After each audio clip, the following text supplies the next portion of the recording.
अगस्त 2015 आरा का बिहार का ऐतिहासिक मैदान, सजा हुआ मंच, हजारों की भीड़ और सामने खड़े हुए देश के प्रधानमंत्री का भाषण। बिहार के भाइयों बहनों, आज मैं बिहार के लिए पैकेज की घोषणा कर रहा हूं। 50,000 करोड़ कर दूं कि ज्यादा कर दूं? अखिलेश भाई, 60,000 करोड़ कर दूं कि ज्यादा कर दूं? 70,000 करोड़ कर दूं कि ज्यादा कर दूं? 80,000 करोड़ कर दूं कि ज्यादा कर दूं? चाहे देश में लहसुन 400 रुपए किलो बिक जाए, टमाटर 100 रुपए किलो बिक जाए, प्याज का दाम सुनकर आंखों में आंसू आ जाए, लेकिन वित्त मंत्री महोदया बजट में महंगाई का मां भी नहीं बोलती हैं। बच्चों की किताब और पेंसिल तक पर टैक्स लगाने वाले सरकार से मैं पूछना चाहता हूं कि आप मध्यम वर्ग का हितैषी बताते हैं खुद को, तो शर्म नहीं आती है? 15 मिनट। धन्यवाद सभापति महोदय। कभी सुदामा पांडे धूमिल जी ने कहा था कि एक आदमी रोटी बेलता है, एक आदमी रोटी खाता है, एक तीसरा आदमी भी है जो न रोटी बेलता है न रोटी खाता है, वो सिर्फ रोटी से खेलता है। वो तीसरा आदमी कौन है? मेरे देश की संसद मौन है। सभापति महोदय, वो भी क्या दिन थे जब संसद में देश का बजट पेश होता था तो देश की सड़कें ठहर जाया करती थीं। रेल बजट पेश होता था तो लोगों की उम्मीदें रेल के डिब्बों की तरह पटरियों पर दौड़ने लगती थीं। पूरा देश धड़कने रोक करके वित्त मंत्री और रेल मंत्री को सुना करता था। अफसोस, अब बजट पेश हो जाता है, मीडिया चैनल सरकार का महिमा मंडन करते हैं और बेचारी जनता बजट के आंकड़ों के शब्द जाल में उलझी हुई महीनों बाद समझ पाती है कि उसका तो फिर से कट गया। सभापति महोदय, पिछले 2 साल अमृतकालीन बजट पेश किए गए और इस बार एक नई शब्दावली गढ़ी गई है, तुष्टीकरण बनाम संतुष्टीकरण का बजट। सभापति महोदय, सुनने में कितना अलंकारिक लगता है ये शब्द। सोच रहा हूं देश की वित्त मंत्री और प्रधानमंत्री जी से पूछूं कि आखिर किसकी संतुष्टि?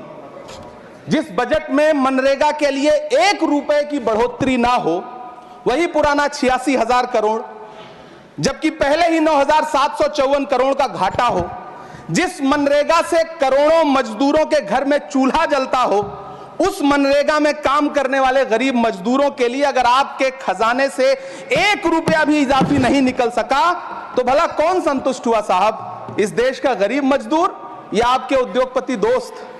वो जो महाराष्ट्र में लोकसभा और विधानसभा के बीच में 40 लाख मतदाता बढ़ाए गए थे, अरे उन्हीं के लिए मनरेगा का थोड़ा सा बजट बढ़ा देते। क्या उसमें मनरेगा का एक भी मजदूर नहीं था 40 लाख लोगों में? सारे के सारे 12 लाख की छूट वाले से आगे के लोग थे। सभापति महोदय, कल जब वित्त मंत्री जी देश की संसद में भाषण दे रही थी तो वहां मुंबई में कोई गरीब इंसान जब अपनी जेब टटोल करके अपनी मोटरसाइकिल में 1 लीटर पेट्रोल भरवा रहा था तो उस पेट्रोल की कीमत थी 103 रुपया प्रति लीटर। आखिर इतना महंगा पेट्रोल डीजल खरीद के कौन संतुष्ट हो रहा है? इस देश के गरीब लोग या फिर सरकार के चहेते धन्ना सेठ? सभापति महोदय, वित्त मंत्री जी इस बजट को मध्यम वर्ग को संतुष्ट करने वाला बजट बता रही हैं। अरे मैडम, हम आप यहां पर बैठे रहते हैं और वहां बाहर इसी दिल्ली में 1 लीटर दूध, चाहे वो अमूल का हो या फिर मदर डेयरी का हो, उसकी कीमत 73 रुपए लीटर है। इतना महंगा बेच करके कौन संतुष्ट हो रहा है?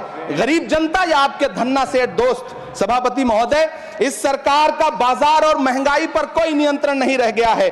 चाहे देश में लहसुन 400 रुपए किलो बिक जाए, टमाटर 100 रुपए किलो बिक जाए, प्याज का दाम सुनकर आंखों में आंसू आ जाए, लेकिन वित्त मंत्री महोदया बजट में महंगाई का मां भी नहीं बोलती हैं। बच्चों की किताब और पेंसिल तक पर टैक्स लगाने वाले सरकार से मैं पूछना चाहता हूं कि आप मध्यम वर्ग का हितैषी बताते हैं खुद को, तो शर्म नहीं आती है? खुद को धार्मिक कहने वाली सरकार भगवान श्री कृष्ण के प्रिय खाद्य पदार्थों दही और मक्खन तक पर जीएसटी लगाती है और बात करती है मध्यम वर्ग की हिमायती होने की। जिंदा रहते हुए जनता से हर चीज पर टैक्स वसूलने वाली यह सरकार कम से कम मरने पर तो लोगों को बख्श देती, लेकिन नहीं, वहां भी लूटना है। अंतिम संस्कार के सामान, अगरबत्ती, धूप बत्ती, केवड़ा जल, चंदन पाउडर, जौ, बताशा, काला तिल, पंचरत्न, कपूर और कफन तक पर टैक्स लेने वाली यह सरकार किस मुंह से खुद को मध्यम वर्ग का हितैषी बताती है? कौन सी संतुष्टि? किसकी संतुष्टि? कदम कदम पर टैक्स देकर लुटने वाली जनता की, या फिर जनता से टैक्स वसूल करके धन्ना सेठों का खजाना भरने वाली सरकार की? किसकी संतुष्टि?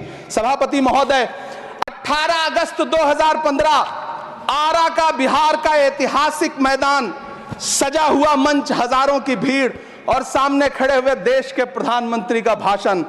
बिहार के भाइयों बहनों, आज मैं बिहार के लिए पैकेज की घोषणा कर रहा हूं। 50,000 करोड़ कर दूं कि ज्यादा कर दूं? अखिलेश भाई, 60,000 करोड़ कर दूं कि ज्यादा कर दूं? 70,000 करोड़ कर दूं कि ज्यादा कर दूं? 80,000 करोड़ कर दूं कि ज्यादा कर दूं? चलो, मैं बिहार को 1.25 लाख करोड़ का पैकेज दे रहा हूं। 10 साल हो गए सभापति महोदय, वही ढाक के 3 पात। बिहार आज भी विकास की बाट जो रहा है। भाषण आज भी प्रधानमंत्री जी के यूट्यूब चैनल पर सुना जा सकता है। जो झूठ बोल के करता है मुतमईन सबको, वो झूठ बोल के खुद मुतमईन नहीं होता। सभापति महोदय, ये तो राहुल जी का असर है। कौन सा शब्द सर, कौन सा शब्द? झूठ। ठीक है सर, मिथ्या बोल करके, जो मिथ्या बोल के करता है मुतमईन सबको, वो मिथ्या बोल के खुद मुतमईन नहीं होता। ये राहुल जी का असर है। जो मखाना बोर्ड की घोषणा हुई, अखिलेश जी आपको याद होगा, भारत जोड़ो न्याय यात्रा में 30 जनवरी 2024 को बिहार के रंगभूमि मैदान में राहुल गांधी जी का पूर्णिया में भाषण था और उसमें मखाना को लेकर उन्होंने आवाज उठाई थी। यह उनका असर है कि आपको मखाना बोर्ड बनाना पड़ा, वरना तो आप मैखाना बोर्ड बनाने वाले लोग हैं।